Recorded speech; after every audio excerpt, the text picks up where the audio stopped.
Hello, dear ones. Welcome to the Indigo Rose Lounge. All our indigo roses. You lovely lot, you. I'm your host, Alyce Dylan, and as always, I am so happy to have you here. Big hugs. Welcome. I love indigo folk. Yes. So, I had a question the other day from someone. So, Alice, what about all this spirit and moving awareness into our spirit's health? How does this impact our humanness? They made the point that we are here to have a physical human experience in our human physical body. So, how does it help us to elevate our awareness into our spirit selves? And it was a great question. So, I thought I would share with you the answer that I gave. There is the human experience, which is full of briars and pitfalls and potential error, miscalculation, misjudgment. And often the difference between being able to harness emotional intelligence in any moment or not is the ability to be detached from a situation. So being in the world, but not of it. So what can we do as indigos or spiritually perceptive people do that other people, five sense, the normies, don't know how to do? So in this idea of the ceiling about 200 years ago was raised for the capacity of human experience, it was broadened. So humanity and humanness and the solid, heavy impact of daily human life, the floor of that remained the same. What elevated was the ceiling of that. So now, instead of spirit being this airy fairy maybe thing out there somewhere in the cosmos, we now, the indigos that were born into that renewed capacity, we now can sit in our daily life and shift our awareness up to our spirit selves, back to our human selves, back up to our spirit selves, and the communication flows cleanly between our human selves and our spirit selves without the intervention of mushrooms or other psychedelics. We can do this in our everyday lives, and the more that we do it, the greater our capacity to translate the information received from our spirits. Why would we need to translate it? Why would we need to translate? Well, we're getting this information as a knowing, as a sentience. We know we're receiving this information, and our brain chooses one of many pathways to translate that information. So, how does this affect our daily human experience? And in my experience, detachment is something that is obviously very good for one. You can just see it. So the people who are able to be objective, the people who are able to detach their own personal biases, their own personal emotions from a matter, step back and be rational about that, or weigh up both sides, and honestly and truly not be biased in either way.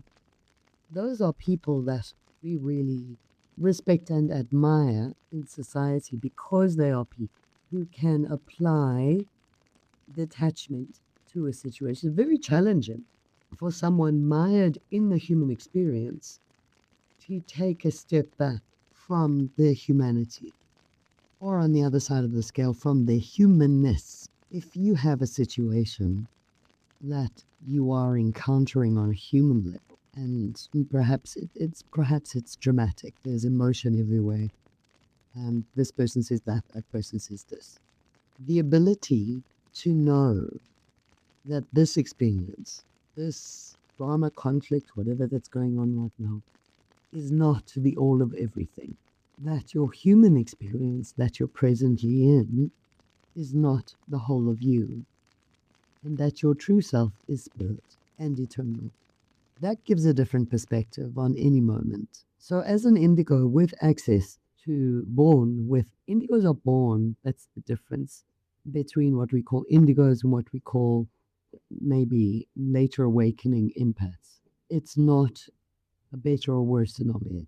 In fact, often the indigos are more damaged than people who awaken later, because we had to go through our childhood knowing that all the adults everywhere were lying and deceiving each other. And we had to try and find our way through all of it. So those of us born with the ability to switch up to our spirit selves and back down to our human selves and back up to our spirit selves and receive information from our spirit selves and translate that information, even though we may not have been aware from whence this information comes. We just would be aware and we would translate that in our minds in one of many different forms or pathways, using one of many different possible pathways. And so this experience of living in the world but not of it gives us a measure of detachment that allows us to be more objective in our observation of the human experience and in our participation in the human experience. It's still important to participate. We still need to get into these bodies and have these human experiences. Not only is there so much joy and love and celebration to be had here in these physical forms, but there are lessons too. There are lessons that we came here for. And if we don't get into the human experience, if we don't own these hands, these feet, these bodies that our spirit selves manifested to live this human experience, then we miss out on a whole bit. And so it's important that we do have the human experience, but the ability to step back from it, the ability to elevate above it, frequency-wise, into our spirit selves, and be an observer, and to know this me that this person doesn't like, or this me that this person is insulting, or this me that is struggling with this is not the whole of me. The whole of me includes my soul, my spirit self. And that self really has a unique ability to be detached from the human experience, which is a great thing when you're trying to deliberate on important issues. I don't know who's released this new latest batch of studies, which I view with a healthy dose of skepticism, but apparently now there's this highest form of intelligence has been detected, called metacognition. You heard of it? May have turned up in your stream. If you're interested in this kind of thing, metacognition is apparently genius people have metacognition. Well, yeah, as an indigo, you're already there, sweetie, because metacognition, or to put it in the simplest terms, the ability to observe your own thoughts. So metacognition is to almost step outside of yourself and to see, what is this human me experiencing? How does this human me feel about this matter? And why? Why would the human me feel like this about, okay, it relates back to that experience and perhaps this is being triggered for me. And maybe that is being brought forward for me through this behavior. So I can see why I am responding in this way. That would be an example of metacognition, which again is just an indigo thing, because we know that this humanness, this human being, is not our whole selves. It's not even the most important part. It's got a limited lifespan. Even at the longest, with the best upkeep and well-being, they're currently talking about, most people are really pushing the boundaries in their 80s, right?